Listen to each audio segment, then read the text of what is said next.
नमस्ते दोस्तों, स्वागत है आपका स्टोरी टाइम हॉरर में, जहां हर रात एक नई कहानी आपकी नींद उड़ाने के लिए तैयार रहती है। ये कहानी एक ऐसे हाईवे की है जहां रात होते ही मौत की सवारी चलती है। कहानी का नाम हाईवे की चुड़ैल। वीर एक अनुभवी ट्रक ड्राइवर था। उसने देश के कोने कोने की सड़कों पर गाड़ी चलाई थी, पर आज उसे एक नए रास्ते से जाना था, NH 310, जिसे लोग मौत का हाईवे कहते थे। शाम के 7 बजे वो पंजाब से माल लाद कर बिहार की ओर निकला। पहले तो सब ठीक रहा, पर जैसे ही रात होने लगी, मौसम बदल गया। घना कोहरा सड़क पर उतरने लगा और वीर को साफ दिखना भी मुश्किल होने लगा। उसने रेडियो चालू किया ताकि अकेलापन महसूस न हो। लेकिन जैसे ही उसने स्टेशन बदला, एक अजीब सी औरत की हंसी सुनाई दी। ये क्या था? वीर ने खुद से कहा। उसने रेडियो बंद कर दिया, पर हंसी फिर भी आती रही। अब वो घबरा गया, लेकिन उसने सोचा शायद थकान के कारण वहम हो रहा हो। करीब रात के 2 बजे वीर एक सुनसान हिस्से में पहुंचा जहां सड़क के दोनों ओर घना जंगल था। उसी वक्त अचानक एक औरत सफेद साड़ी में सड़क के किनारे दिखाई दी। वो हाथ हिला रही थी। वीर ने ब्रेक लगाया। वो औरत धीरे धीरे ट्रक की ओर बढ़ने लगी। वीर का दिल जोर जोर से धड़कने लगा। उसकी सांसें अटक गईं। क्या करूं? उतरूं या न उतरूं? उसने सोचा। औरत ने दरवाजे पर दस्तक दी। वीर ने डरते हुए खिड़की से झांका। उसका चेहरा ढका हुआ था, पर उसकी आंखें जल रही थीं, जैसे अंगारे हो। भैया, मुझे लिफ्ट चाहिए, औरत ने कहा। वीर के शरीर में कंपकंपी दौड़ गई, पर उसने अपने डर को काबू में रखा और दरवाजा खोला। कहाँ जाना है?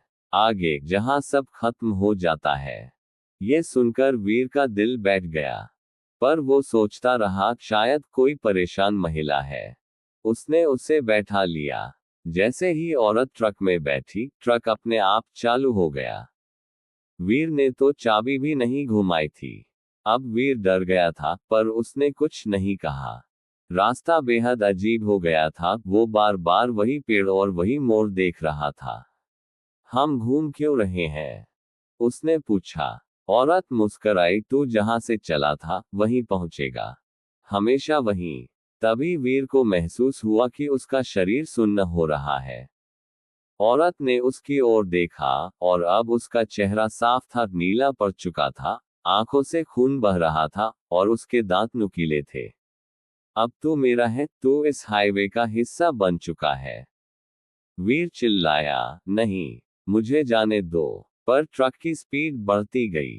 वो ब्रेक मार रहा था, गियर बदल रहा था, पर ट्रक अब उसकी नहीं थी।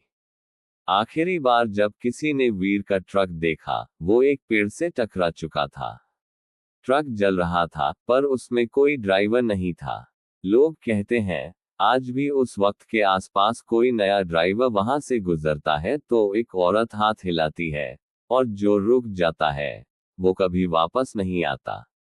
वीर की रहस्यमयी मौत के कुछ हफ्ते बाद, एक और ट्रक ड्राइवर, राजा भैया, जिसे सब शेर दिल कहते थे, उसी रास्ते से निकल रहा था। वो वीर की कहानी सुन चुका था, पर उसे भूत प्रेत की बातों पर भरोसा नहीं था। सब ढोंग है। डराओ तो खुद डर जाओ। मैं देखता हूं इस चुड़ैल को, उसने मुस्कराते हुए कहा और ट्रक स्टार्ट कर दिया। रात के ठीक 1:45 राजा भैया ने वही मोड़ पार किया जहां वीर का ट्रक जला था। अचानक उसे सड़क किनारे एक बूढ़ी औरत बैठी दिखाई दी। उसने गाड़ी रोकी और उतर कर पूछा, मान जी, इतनी रात को यहाँ क्या कर रही हैं? बूढ़ी औरत ने धीरे से कहा, मत जाना उस तरफ, वहां वो जाग गई है। कौन? जिसे गांव वालों ने बांध कर जला दिया था, वो अब हर गाड़ी वालों को अपना बना रही है। राजा भैया हंस पड़ा। अच्छा, अब डराने लगी आप भी? बूढ़ी औरत ने उसकी ओर देखा। उसकी आंखें काली थीं, बिना पुतलियों के। राजा भैया चौंका। पीछे मुड़कर देखा तो ट्रक की लाइट अपने आप बंद हो गई थी। तू भी उसकी सूची में है, अब तेरा नंबर है, और ये कहकर बूढ़ी औरत गायब हो गई। राजा भैया जल्दी से ट्रक में वापस बैठा और गाड़ी स्टार्ट की। लेकिन गियर काम नहीं कर रहा था, जैसे कोई अदृश्य शक्ति ट्रक को पीछे खींच रही हो। अचानक उसका मोबाइल बजा। नंबर अनजान था। फोन उठाते ही एक धीमी आवाज आई, राजा भैया, अब आप हमारे साथ चलिए। राजा भैया का माथा पसीने से भीग गया। कौन बोल रहा है? जिसे जलाया गया था, वो अब सबको जला रही है। अब ट्रक तेजी से पीछे चलने लगा। शीशे में देखा तो वही सफेद साड़ी वाली औरत ट्रक की छत पर बैठी थी। अबे ओ बाप रे! राजा भैया चिल्लाया। वो ब्रेक मारता रहा लेकिन ट्रक जंगल की ओर जा रहा था। अचानक ट्रक एक गहरे गड्ढे में गिर गया। राजा भैया ने आंखें खोली तो खुद को एक पुराने गांव में पाया। चारों तरफ जली हुई झोपड़ियां, राख और बीच में एक काली मूर्ति। एक औरत वहां खड़ी थी, चेहरा आधा जला हुआ, आंखें रक्तवर्ण और बाल बिखरे हुए। तो मुझे नहीं मानता था ना? अब मुझे जान। कौन हो तुम? राजा भैया कांपते हुए बोला। मैं वही हूं जिसे इस गांव ने चुड़ैल कहकर जिंदा जला दिया था। मैं अब सबको यहां बुलाती हूं जो भी हाईवे से गुजरता है। राजा भैया चिल्लाने लगा, पर उसकी आवाज अब बाहर की दुनिया में नहीं जा सकती थी। सुबह गांव वालों ने सिर्फ उसका खाली ट्रक देखा, लेकिन राजा भैया का कोई नामोनिशान नहीं था। आज से लगभग 80 साल पहले, वही जगह जहां अब NH 310 बना है, एक छोटा सा गांव हुआ करता था। नाम था रत्नापुरवा। उस गांव में एक लड़की रहती थी, रत्ना। शांत, सुंदर और अकेली। लोग कहते थे वो जंगल में घंटों बैठी रहती थी, पेड़ों से बातें करती थी, जानवरों को छूकर ठीक कर देती थी। गांव वालों को उसकी ये हरकतें अजीब लगती थी। कुछ कहते वो देवी है तो कुछ कहते वो डायन है। एक दिन गांव में अकाल पड़ा। बारिश बंद हो गई। खेत सूख गए। लोग भूखे मरने लगे। तब पंडित ने कहा, इस गांव पर कोई श्राप है, और वो श्राप रत्ना की वजह से है। गांव वाले भड़क उठे। हाँ, उसी दिन से सब बर्बाद हुआ जब वो पैदा हुई। हमने जब से उसे जंगलों में तांत्रिक क्रियाएं करते देखा, गांव का भाग्य बिगड़ गया। रत्ना को गांव के बीचों बीच बांध दिया गया। उसने बहुत गुहार लगाई, मैंने कुछ नहीं किया, मैं तो बस प्रकृति से प्रेम करती हूँ। पर किसी ने उसकी नहीं सुनी। उसे तांत्रिक कहकर जिंदा जला दिया गया। जैसे ही उसकी चीखें आखिरी सांस तक पहुंची, काले बादल छा गए। तेज आंधी आई और अचानक मूसलधार बारिश होने लगी। गांव वालों ने सोचा, लो, अब तो सब ठीक हो गया। लेकिन उस दिन से गांव में एक एक करके लोग मरने लगे। पहले पंडित, फिर सरपंच, फिर हर वो इंसान जिसने रत्ना को जलाने का आदेश दिया था। बचा सिर्फ एक आदमी, रामधारी, जो कभी रत्ना से प्रेम करता था। रामधारी ने गांव छोड़ दिया और वर्षों बाद लौटा तो पाया गांव वीरान था। पेड़ काले हो चुके थे, कुआं सूख गया था, और हर झोपड़ी में सिर्फ राख बची थी। रामधारी ने रत्ना की चिता पर बैठकर रोते हुए कहा, मुझे माफ कर दो, मैं कुछ नहीं कर सका। तभी हवा में एक आवाज गूंजी, तूने कुछ नहीं किया, यही तेरा सबसे बड़ा पाप था। अब तेरा हर जन्म मेरे लिए होगा। रामधारी ने खुद को आग लगा ली। उसके मरने के बाद सरकार ने गांव की जमीन को समतल कर हाईवे बनाने का काम शुरू किया। परंतु जिस स्थान पर रत्ना को जलाया गया था, वहीं पर आज भी सड़क पर तेल गिरता है, ब्रेक फेल हो जाते हैं, और ट्रक अपने आप पलट जाते हैं। कहते हैं, रत्ना की आत्मा अब चुड़ैल बन चुकी है, और वो उसी जगह पर सबका इंतजार करती है। दिल्ली की तेज तर्रार पत्रकार माया सिंह का नाम बड़े बड़े घोटालों की पोल खोलने में लिया जाता था। लेकिन अब वो एक अलग ही किस्म की स्टोरी पर काम कर रही थी, हाईवे 310 की चुड़ैल, सच या अफवाह। उसने अपने बॉस से कहा, लोगों की गाड़ियां गायब हो रही हैं, ड्राइवर लापता है, और सब एक ही जगह से। मैं खुद वहां जाकर देखूंगी। बॉस हंस पड़ा। डर लगे तो फोन करना, भूत नहीं तो बारिश जरूर मिलेगा। माया कैमरा टीम के बिना अकेली अपनी एसयूवी से निकल पड़ी। रास्ते में उसने पुलिस स्टेशन, ट्रक अड्डे और गांव के बुजुर्गों से बात की।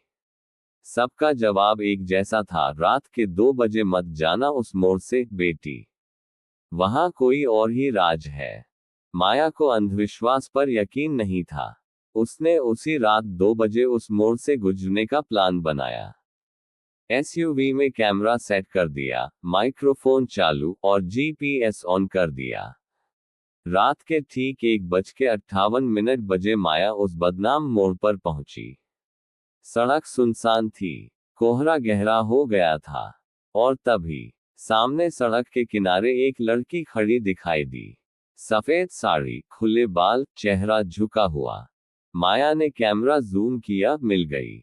यही है मेरी स्टोरी। वो एसयूवी से उतरी और लड़की से पूछने लगी, तुम यहाँ क्या कर रही हो? क्या तुम ही वो हो जिसे लोग हाईवे की चुड़ैल कहते हैं? लड़की ने सिर उठाया। उसकी आंखों से खून बह रहा था। तो तुम आए हो मेरी कहानी जानने, अब जान लो। पर फिर लौटने का रास्ता नहीं मिलेगा। माया का कैमरा अपने आप चालू हुआ और रिकॉर्डिंग बंद हो गई। एसयूवी का दरवाजा अपने आप बंद हुआ। सारी लाइटें बंद, जीपीएस सिग्नल गायब। माया भागकर वापस एसयूवी में बैठी और गाड़ी स्टार्ट करने की कोशिश की। इंजन ने कोई आवाज नहीं दी। तभी बगल की खिड़की से किसी ने खटखटाया। वो लड़की नहीं थी। वो अब एक जली हुई चुड़ैल थी, जिसका चेहरा गल चुका था, आंखें खाली गड्ढों में बदल चुकी थी। माया चीखी, लेकिन कोई सुनने वाला नहीं था। अगले दिन पुलिस को माया की एसयूवी उसी मोड़ पर मिली। दरवाजे खुले थे, कैमरा सीट पर रखा था और उसमें सिर्फ कोहरा रिकॉर्ड हुआ था और एक आखिरी आवाज। अब यह मेरी कहानी नहीं, तुम्हारी भी बन गई है। माया के गायब होने की खबर शहर में फैल चुकी थी, लेकिन पुलिस केस को भटकाव का नाम देकर बंद करने लगी। पर एक आदमी था जिसने उम्मीद नहीं छोड़ी, मौलवी अजीम सिद्दीकी। अजीम एक रूहानी जानकार था, जिसने पहले भी कई बार बंदी आत्माओं से सामना किया था। उसे जब माया की रिकॉर्डिंग मिली तो उसकी आंखें डर से फैल गईं। ये आम आत्मा नहीं, ये तो बंधी हुई रूह है, जिसे किसी बहुत बड़े जुल्म के बाद बांधा गया था। उसने अपने शागिर्द रईस के साथ हाईवे की तरफ रुख किया, लेकिन वो सड़क से नहीं गए। उन्होंने जंगल के रास्ते वो पुरानी दरगाह चुनी, जहां कभी उस आत्मा को कैद किया गया था। दरगाह टूटी फूटी थी, दीवारों पर किसी जमाने की आयतें लिखी थीं, पर अब वो जल चुकी थीं। बीच में एक छोटा सा हौज था, पानी काला, ठहरा हुआ और बदबूदार। यही है वो झील जहां चुड़ैल को बांधने की आखिरी कोशिश की गई थी, अजीम बोला। रईस कांप उठा, मौलवी साहब, ये जगह जिंदा नहीं लगती। क्योंकि यहाँ मौत ही जिंदा है, अजीम ने धीमे स्वर में कहा। तभी हौज का पानी अपने आप हिलने लगा। उसमें से एक औरत की परछाई उभरी। तुम फिर आए, मुझे बांधने। अब देर हो चुकी है। अजीम ने अपने ताबीज और कलाम निकाले, झील की तरफ इशारा किया और पढ़ना शुरू किया। हवा तेज हो गई, पेड़ झुकने लगे। रईस डर से पीछे हट गया। ला इलाहा इल्लल्लाह, अजीम चिल्लाया, अगर तू जुल्म से जन्मी है तो मैं तुझे वही लौटाऊंगा। पर झील से अब रत्ना पूरी तरह बाहर आ चुकी थी। उसका आधा शरीर अब भी पानी में था और बाकी धुएं से बना था। तो मुझे रोक नहीं सकता, अब मैं बंधन से आजाद हूं। मेरी आत्मा अब खुद को नहीं खोज रही, अब मैं औरों की आत्माओं को अपने पास बुला रही हूं। अजीम ने अपना आखिरी वार किया, एक तावीज को झील में फेंका और जोर से पड़ा।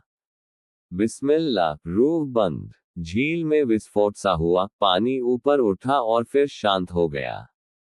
रत्ना की परछाई गायब हो गई। अजीम घुटनों पर गिर गया। रईस बोला, क्या क्या खत्म हो गई? अजीम ने सिर उठाया, नहीं, मैंने सिर्फ उसकी एक छाया को रोका है। असली आत्मा अब हाईवे पर है और उसे सिर्फ उसका अधूरा इंसाफ ही रोक सकता है।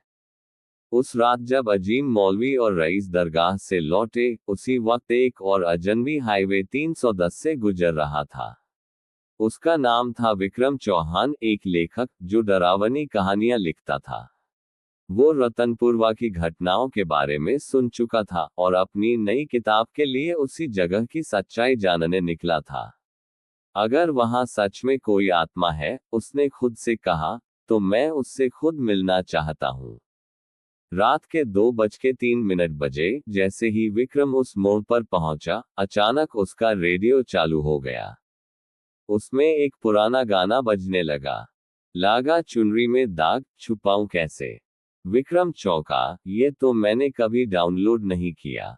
तभी सामने सड़क पर एक औरत दिखाई दी, सफेद साड़ी, बिखरे बाल और उसके हाथ में एक लाल किताब।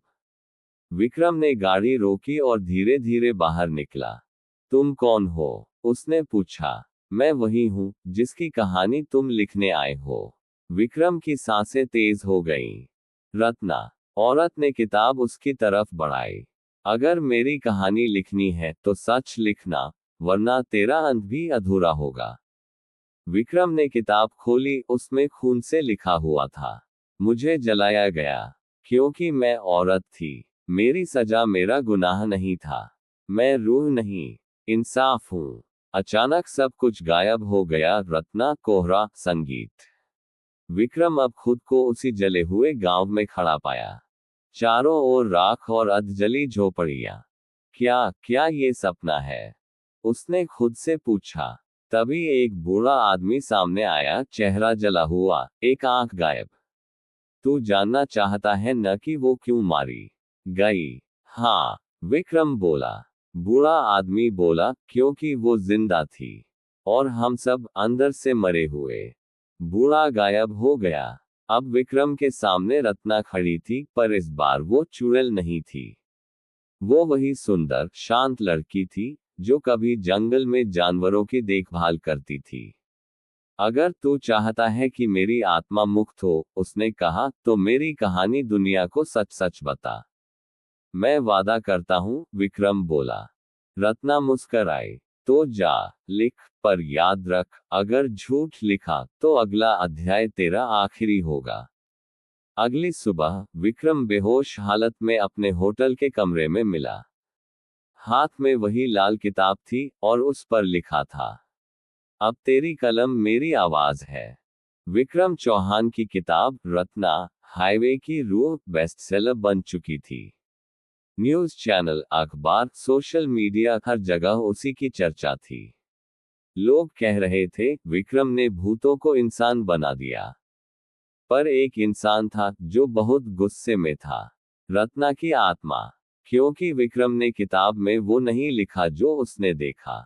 उसने किताब को कल्पना पर आधारित कह दिया। गांव की सच्चाई, लोगों के पाप, जलाए जाने की बात सब हटा दिया। उसने रत्ना को एक मानसिक रूप से बीमार औरत बताया जो आत्महत्या कर बैठी। उस रात विक्रम के कमरे में कुछ अजीब हुआ। आग बंद था, फिर भी कमरे का तापमान गिर गया। शीशा धुंध से भर गया और उसमें लिखा था, तूने वादा तोड़ा। विक्रम ने पलटकर देखा, एक परछाई खिड़की से गुजर गई। वो डर के मारे हड़बड़ाकर उठा और किताब को बंद किया। लेकिन किताब की आखिरी पन्नी पर अब कुछ और लिखा था, अब मैं तेरी कहानी बनूंगी। अगली सुबह विक्रम को अपने चेहरे पर एक खरोंच मिली। पहले उसने सोचा सपना होगा, पर फिर उसकी उंगलियां खुद ब खुद एक पैराग्राफ लिखने लगी। मैंने झूठ लिखा, इसलिए अब मैं सच्चाई भुगतूंगा। दिन भर विक्रम किसी ट्रांस में रहा। वो लिखता गया और उसी दौरान कमरे की दीवारों पर नाखूनों के निशान उभरते गए। तीसरे दिन जब पब्लिशर उसका इंटरव्यू लेने आया, तो देखा कमरा अंदर से बंद था। खिड़कियां जली हुई थीं और दीवार पर खून से लिखा था, झूठ की सजा मौत नहीं, नर्क होती है। विक्रम गायब हो चुका था। कुछ कहते हैं वो अब भी उस जले हुए गांव में भटक रहा है, एक किताब के साथ जिसे कोई नहीं पढ़ पाता, क्योंकि हर पाठक उस किताब को पढ़ते ही पागल हो जाता है। पिछले कई हफ्तों से हाईवे 310 का एक हिस्सा अचानक गायब हो जाता था। कुछ ड्राइवर बताते थे कि जीपीएस वहां काम नहीं करता और सड़क अचानक काली धुंध से ढकी बिल्कुल वीरान हो जाती है। स्थानीय लोग अब उसे नरक की सड़क कहने लगे थे। एक रात 3 ट्रक ड्राइवर जग्गा, फिरोज और बन्ने सिंह ने उस रास्ते से जाने की ठानी। तीनों पुराने साथी थे और भूत प्रेत को नहीं मानते थे। डर हमें नहीं लगता, जग्गा ने हंसते हुए कहा। लेकिन जब उन्होंने 2 बजे के बाद उस बदनाम मोड़ को पार किया, तो सब बदल गया। सड़क पर कोहरा घना हो गया। ट्रक की हेडलाइट भी सिर्फ कुछ फीट तक ही रोशनी दे पा रही थी। और फिर जीपीएस ने रास्ता दिखाना बंद कर दिया। मोबाइल नेटवर्क गायब। रेडियो पर बस एक अजीब सी फुसफुसाहट बजने लगी। तभी ट्रकों के सामने एक बोर्ड उभरा जो पहले वहां नहीं था। स्वागत है नरक की सड़क में, लौटना मना है। तीनों ठिठक गए। फिरोज बोला, मजाक लग रहा है, कोई शरारत कर रहा होगा। उन्होंने ट्रक बढ़ाया, पर सामने अब एक विशाल दरवाजा दिखाई दिया। लोहे से बना, जंग खाया, और उस पर खून से लिखा था। जो भीतर गया, वो शरीर छोड़ गया। जग्गा ने हॉर्न बजाया, लेकिन जवाब में सिर्फ चीखें सुनाई दी, बहुत सी औरतों, बच्चों, बूढ़ों की। बन्ने सिंह डर के मारे ट्रक से उतर गया। हम नहीं जाएंगे, ये जगह जिंदा नहीं है। लेकिन तभी उसके ट्रक के टायर अपने आप घूमने लगे और ट्रक अंदर चला गया। दरवाजा अपने आप बंद हो गया। अब बाकी 2 साथी उसके पीछे भागे। अंदर की सड़क पिचकाली थी। चारों ओर राख उड़ रही थी। सड़क के दोनों किनारों पर टेढ़े मेढ़े खंभों पर जलती आत्माएं लटक रही थी, जैसे वो सब रत्ना से कोई रिश्ता रखती हो। अब दोनों को समझ आ गया था कि ये सिर्फ एक सड़क नहीं, ये रत्ना की आत्मा की बनाई गई पाताल यात्रा थी। अचानक उनके सामने बन्ने का ट्रक पलटा हुआ मिला। उसमें खून था, लेकिन बन्ने गायब था। तभी एक औरत की खामोश परछाई सामने आई। जो मेरे साथ हुआ, अब वो सबके साथ होगा, जब तक कोई मुझे वो नहीं दिलाएगा जो मुझसे छीना गया। क्या? जग्गा चीखा। रत्ना की आत्मा बोली, इंसाफ। अब तक ट्रक के सारे इंजन बंद हो चुके थे। सड़क पीछे से गायब होने लगी थी और सामने सिर्फ अंधेरा था, जिसमें आत्माएं तैर रही थी। अब सवाल एक ही था, क्या कोई इंसाफ दिला पाएगा, या ये सड़क यूं ही चलती रहेगी, हर गाड़ी, हर आत्मा को निगलती हुई। रतनपुरवा गांव में एक साधारण सी दिखने वाली औरत श्यामा ने एक बेटी को जन्म दिया। पर उसकी पैदाइश आम नहीं थी। उस रात आसमान पर बिजली चमकी, सारे कुत्ते अचानक रोने लगे और गांव के कुएं का पानी खून जैसा लाल हो गया। बच्ची का नाम रखा गया चारुलता। पर उसके साथ सब कुछ अजीब था। जैसे जैसे वो बड़ी होने लगी, उसके इर्द गिर्द अजीब घटनाएं घटने लगी। उसे आग से डर नहीं लगता था। वो बिना सीखे संस्कृत और फारसी में मंत्र बोलने लगी। वो रात को सोते सोते एक ही बात कहती, माँ, मुझे इंसाफ दिला दो। गांव के लोग डरने लगे। किसी ने कहा, ये रत्ना की आत्मा है, वापस आ गई है। श्यामा को सबने ताने दिए, तूने कोई टोना किया है। ये बच्ची अपशकुन है। पर श्यामा जानती थी, ये कोई आम जन नहीं। एक रात, जब चारुलता 9 साल की हुई, उसने दीवार पर खून से एक चित्र बना दिया। एक औरत जलती हुई दिख रही थी और उसके चारों ओर आदमी हंस रहे थे। श्यामा कांप गई। तूने ये कहाँ देखा? चारुलता बोली, मैं वहीं से आई हूँ। माँ को जलाया गया था, अब मैं सबको जलाऊंगी। उसी रात गांव के एक बूढ़े आदमी धर्मपाल की जलकर मौत हो गई।